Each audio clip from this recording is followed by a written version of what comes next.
like that. It doesn't work like that, really speaking. The best thing to do is, the best way of doing this is when you offer salah or we want to fast, make the niyyah that, Ya Allah, I'm fasting on behalf of this person whom I need this riba. I want you to reward all this to that person. This is one of the ways of paying back. On this account, this one hadith, when the Prophet ﷺ is asking question to his companions, and he says, who is a muflis?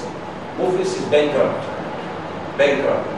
So the businessman there, so everybody started talking about bankruptcy as far as the business is concerned. Prophet is asking, who is a muflis? Everybody comes up with their definition of muflis. Prophet says, hang on a second, your definition is not right. Let me give you the definition of who a muflis is. So the Prophet says, the one who is brought up on the day of judgment, and his enemies, people who he owes, he gather around him and demand the news. You want to go to Jannah? Hang on a second. You got to pay me a few things, my friend. You messed me up in the world. So there will be a group of people, Prophet is saying, who will now demand those dues from this person. Angels will tell this person, ask him to pay up. Pay up. When somebody comes here with a court thing, why we're in trouble? Angels will come with rules and say, brother, this demanding is right, you better pay up. So I got nothing to pay him up. Prophet is explaining. These parents say, I got nothing to pay. So you got your salah? Says yes. Transfer the salah. You got your hajj? Transfer the hajj. You got your fasting? Transfer the fasting. Prophet says a muflis is one when everything will be stripped off from him, it will be negative now. He will have not even that to pay back. This is a muflis. So really speaking, as much as we need to even make one of those things, I need to pay somebody, I made promises, I made false promises, I lied. These are going to come up. Imam says, istighfar is not easy. This is something that is of illigin. So you need to work for it. Number 3. So return the creatures their rights. Number 4. To intend to perform every compulsory act that you had vested and paying its due right. There are wajibats I may not have performed. As much as possible, I try and pay those up. Number 5 is kind of very, very, very frightening. Imam says, follower of Imam Ali alayhi salam. So I need to take everything. I can't take out one and say I'll just go for 5 and leave. I go to take all 6 if I consider myself as the Shia of Imam Ali alayhi salam. Imam says to melt the flesh that has been grown out of unlawful means with sorrows and hardship. This is the station of al-huzn, grief. Cry so much to Allah.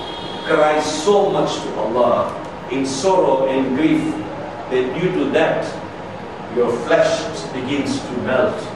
And then the flesh grows up again with lawful means. Replace it with lawful means. Number 6, to make the body test the pain of obedience the way it was made to test the sweetness of sinning. As much as you enjoy the sinning, your heart enjoys sinning, make your heart now test the pain of obedience.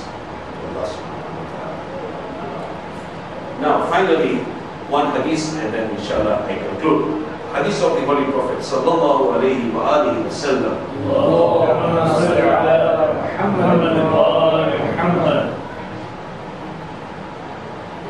In reference to Tawbah. Prophet says, after Tawbah, I want you to really pay attention to this. After Tawbah, if one has not increased his worship, he hasn't repented. Tawbah, I have performed. If a person has performed Tawbah and has not increased his worship, he has not performed Tawbah. Number 2.